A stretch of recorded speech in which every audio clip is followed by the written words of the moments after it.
이 땅을 살아가지만 우리가 언제나 하늘나라 천국의 소망을 가지고 부활의 소망을 가지고 이 땅을 살아가는 주의 백성 될 수 있도록 역사하여 주시옵소서. 기도 가운데 깨어있게 하시고 말씀 가운데 깨어있게 하시고 성령의 충만한 가운데 주님께서 맡겨주신 사명을 이루어가는 우리 아름다운 교회 모든 성도님들 되게 하여 주시옵소서. 이 새벽에도 주의 은혜를 바라고 나온 주의 백성들을 주님께서 기억하시고 성령의 충만함으로 함께하여 주시옵소서. 감사드리며 예수 그리스도의 이름으로 기도드립니다. 아멘. 오늘 하나님 말씀은 베드로전서 1장 3절에서 9절 말씀입니다.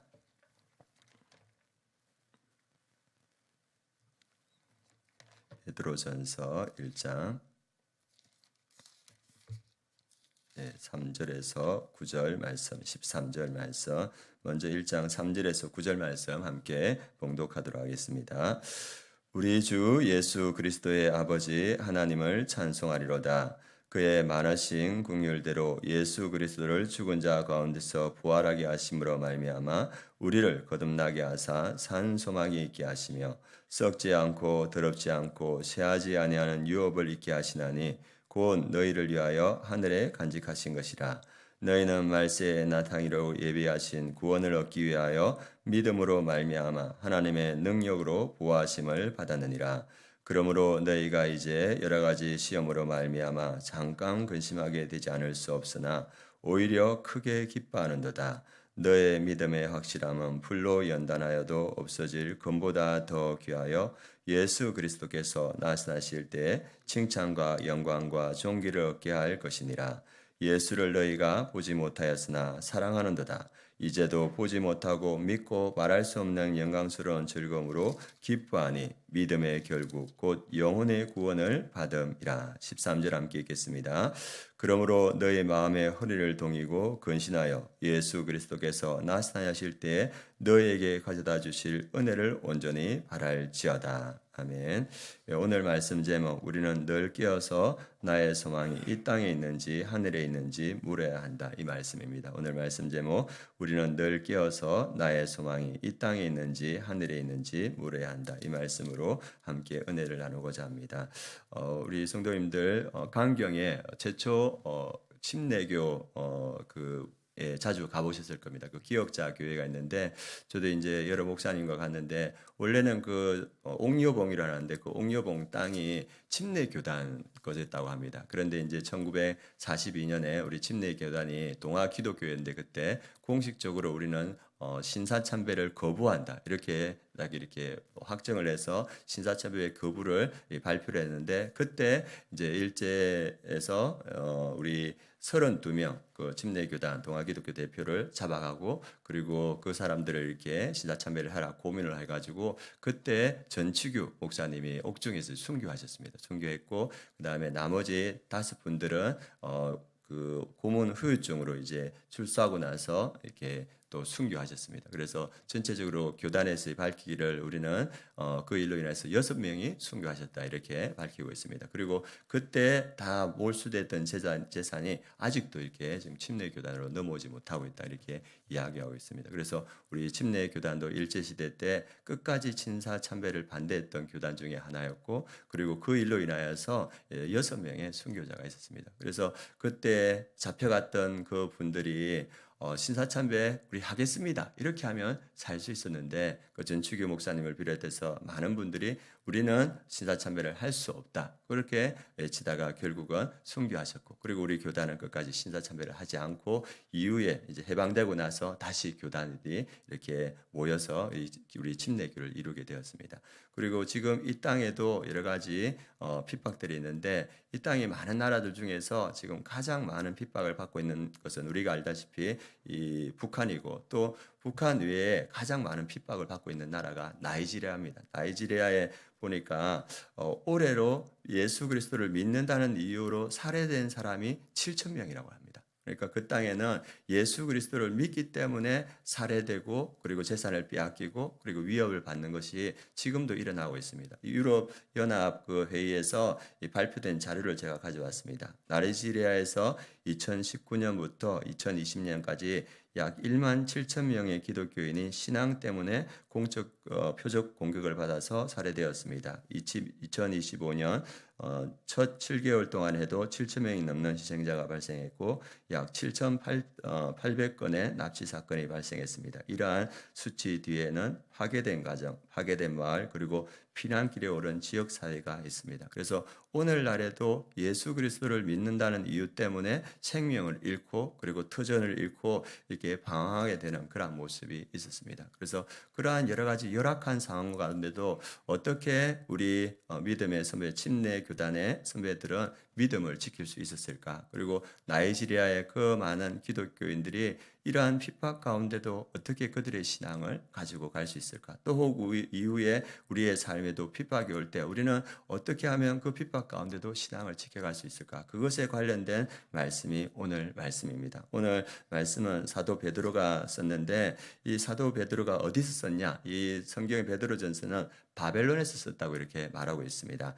베드로전서 5장 13절에 너희와 함께 택하심을 받은 자가 바벨론에 있는 교회가 너희에게 무난하고, 그래서 사도 베드로가 바벨론에서 썼다고 하는데 이 바벨론은 신학자들이 말할 때 로마를 말합니다. 그래서 로마에서 이 베드로전서를 썼는데 그때 이 베드로전서를 쓸 때 로마의 왕이 누구냐면 네로였습니다. 그래서 네로의 핍박이 시작되는 그쯤 이 로마에서 사도 베드로 보니까 그 핍박이 너무 심한 거예요. 그런데 자기가 듣기에는 이 로마에만 이 핍박이 있는 것이 아니고 소아시아에 또 터키 지역에 많은 그 믿음의 사람들이 극심한 핍박을 받고 있다는 소식을 들었습니다. 그러니까 이제 사람들이 핍박이 오면 그 핍박을 벗어나기 위해서 신앙을 떠나는데 그 소아시아 터키 지역에 있는 많은 교회의 성도들에게 너희들이 그 환난 속에서도 믿음을 지키길 바란다. 그것을 담은 편지가 베드로전서입니다. 그래서 베드로전서에는 환난 속에서 어떻게 우리가 믿음을 지킬 수 있는가? 그것도 그냥 환난이 아니고 극심한 환난 속에서 어떻게 믿음을 지킬 수 있는가? 그것을 오늘 말씀은 분명히 말해주고 있습니다. 그게 3절부터 이렇게 시작합니다. 우리 주 예수 그리스도의 아버지 하나님을 찬송하리로다. 그의 말하신 긍휼대로 예수 그리스도를 죽은 자 가운데서 부활하게 하심으로 말미암아 우리를 거듭나게 하사 산 소망이 있게 하시며, 너희들이 지금 극심한 핍박과 고난을 당하고 있는데 너희들이 기뻐해야 된다. 왜 기뻐했냐? 예수 그리스도께서 부활하셨고 그 부활하신 예수님께서 너희에게도 부활의 산 소망을 주셨고 너희에게도 부활의 산 소망이 있기 때문에 이 핍박 가운데도 너희들이 기뻐하는 것이 마땅하다. 이렇게 말하고 있습니다. 그 다음에 4절에는 너희들이 기뻐하는 이유가 뭐냐면 너를 위하여 유업이 있다. 하늘의 영원한 유업, 천국의 영원한 유업이 있기 때문에 핍박 가운데도 너희들이 기뻐할 수 있다. 이것을 이야기하고 있습니다. 그리고 5절에 보면 너희들이 핍박 가운데 있지만은 하나님의 능력으로 너희들이 보호하심을 받고 있다. 그래서 핍박 가운데 기뻐할 수 있는 이유가 너희들에게 부활의 소망이 있고 하늘의 유업이 있고 하늘의 그 보호하심이 너희들에게 있다. 그러므로 너희가 핍박 가운데도 기뻐할 수 있고 너희들의 믿음을 지켜갈 수 있다. 이렇게 이야기하고 있습니다. 그리고 또 이 사도 바울이 또 기뻐하는 이유가 이야기하고 있습니다. 그 6절에 보면 너희가 이제 여러 가지 시험으로 말미암아 잠깐 근심하게 되지 않을 수 없으나 오히려 크게 기뻐하는더라. 너희들이 또 기뻐할 수 있는 이유가 핍박 가운데 기뻐할 수 있는 이유가 뭐냐면 너희들의 믿음이 정금 같은 믿음이어서 예수 그리스도가 다시 올 때 너희들에게 칭찬과 영광과 존귀가 있을 것이다. 그래서 너희들의 그 기쁨이 예수님께서 기뻐하는 믿음이다. 이렇게 이야기해 주고 있습니다. 그리고 너희들이 끝에는 너희들의 영혼을 구원받을 것이다. 그러므로 너희가 이 고난 가운데도 기뻐하는 것이 합당하다. 이렇게 말합니다. 그리고 이 고난 가운데 있는 이 성도들에게 사도 베드로가 마지막으로 하는 말씀이 13절 말씀입니다. 우리 같이 한번 읽어보겠습니다.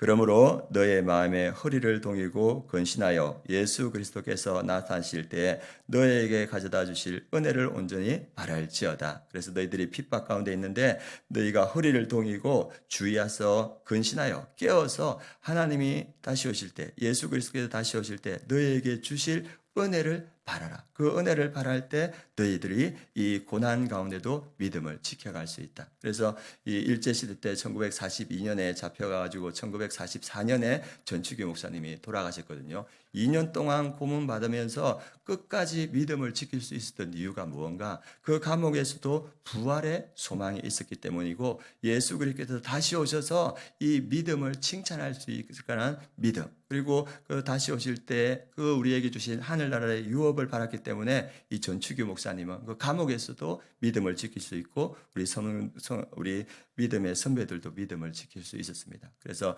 이 고난 가운데 우리가 믿음을 지킬 수 있는 것은 뭐냐면 부활의 소망, 우리가 이 땅의 소망을 두는 것이 아니고 부활의 소망과 저 천국에 대한 소망을 가질 때 우리가 믿음을 지킬 수 있다, 이렇게 볼 수가 있습니다. 그래서 우리가 어려움이 있을 때 이 부활의 소망을 가지는 성도님 되었으면 좋겠습니다. 그리고 또 제가 이걸 말씀을 준비하면서 생각이 드는 건 뭐냐면 이 대한민국은 지금 핍박의 시대가 아니지 않습니까? 그리고 미국이나 이런 나라도 핍박의 시대가 아닌데 핍박의 시대를 아닌 사람들이 살아가는 사람들에게는 이 말씀이 무슨 의미가 있을까? 그런데 동일하게 저에게 들은 말씀이 뭐냐면 깨어 있으라. 이 세상이 편안하다고 해서 이 세상의 소망을 두는 것이 아니라 이 편안한 가운데도 우리의 소망은 이 세상에서 주는 즐거움과 환락이 아니라 저 천국의 소망, 부활의 소망을 가지고 살아가야 된다는 겁니다. 제가 이 말씀을 생각하면서 제가 대학교 때가 생각났습니다. 대학교 때 이게 저희 동아리, 기독 동아리가 있었는데 늘 아침에 모여서 큐티하고 기도하고 그리고 모여서 성경 공부하면서 이 땅에 하나님의 나라를 이루어 가야 된다. 그래서 그것을 소망을 두고 대학교 1학년, 2학년, 3학년, 4학년을 보냈습니다. 그래서 그 젊은 순수한 대학생들이 성경을 연구하고 기독 서적을 보면서 이 땅에 하나님의 나라가 와야 된다. 그렇게 하면서 열심히 신앙생활을 했는데 그리고 이제 그 대학생들이 이제 졸업을 하고 사회에 나가서 직장을 가지고 되니까 이 신앙 색깔이 점점점 옅어지는 거예요. 그때는 하나님 나라를 위해서 살아야 된다고 했는데 좋은 직장을 가지고 그리고 이제 월급도 또 어느 정도 받고 생활이 안정되니까 점점 신앙의 색깔이 옅어지고 삶에 안주하는 모습을 보면서 참 찹찹한 생각이 들었습니다. 그러면서 저를 돌아보면서 나는 이 땅의 소망을 두고 있는가 아니면 나는 여전히 하늘의 부활의 소망을 두고 있는가, 그걸 살펴보게 되더라고요. 그래서 지금의 유럽의 많은 교회, 처음에는 종교 개혁을 일으켰던 그 교회들이 점점 부유해지니까 믿음에서 떠나고 그리고 신앙생활에서 떠나는 모습을 보지 않습니까? 그래서 우리가 늘 경계해야 되는 것은 내가 이 땅의 소망을 두면서 살아가고 있는가 아니면 내가 여전히 이 땅을 살아가지고 있지만은 부활의 소망, 저 하늘의 소망을 두고 살아가고 있는가, 그것을 항상 깨어서 우리가 살피는 것이 필요합니다. 오늘 우리 성도님들 기도하실 때 하나님, 내가 이 땅에 돈과 명예와 그리고 즐거움을 소망을 두고 제가 살아가고 있습니까? 제가 이 땅을 살아가지만 여전히 부활의 소망을 가지고 예수께서 다시 오실 그날, 저 천국에서 누릴 그날을 소망하며 살아가고 있습니까? 우리 같이 기도하면서 주님, 여전히 내가 이 땅을 살아가고 있지만 제가 부활의 소망으로 그리고 천국의 소망으로 살아가는 주의 자녀 되게 하여 주옵소서. 이 기도 제목으로 함께 기도하는 이 아침 되었으면 좋겠습니다. 그리고 또 우리가 함께 아침에 기도할 것은 우리가 구목장, 우리 VIP를 두고 함께 기도하겠습니다. 오늘 정동영, 이망순, 양성길, 박경희, 김영자, 김정모, 박혜경, 조영미, 송재만, 이도윤, 이분들이 또 예수 그리스도를 만나서 부활의 소망, 천국의 소망을 가지는 주의 자녀 될 수 있도록 기도해 주시기 바랍니다. 이제 내일 수능을 칩니다. 우리 김현지, 신은지, 신창훈, 안성준, 이경주, 정유진 이 학생들이 시험을 잘 볼 수 있도록 이때 하나님을 더욱더 의지할 수 있도록 기도해 주시고, 조금 전에 말했듯이 지금 가장 많은 핍박을 받고 있는 나라가 나이지리아입니다. 그래서 많은 사람들이 고통 가운데 있는데 또 북한 성도들도 고통 가운데 있는데 주님께서 이들에게 부활의 소망을 주시고 그 가운데 이들을 지켜주시도록 이 새벽에 함께 기도해 주시기 바랍니다. 기도하겠습니다.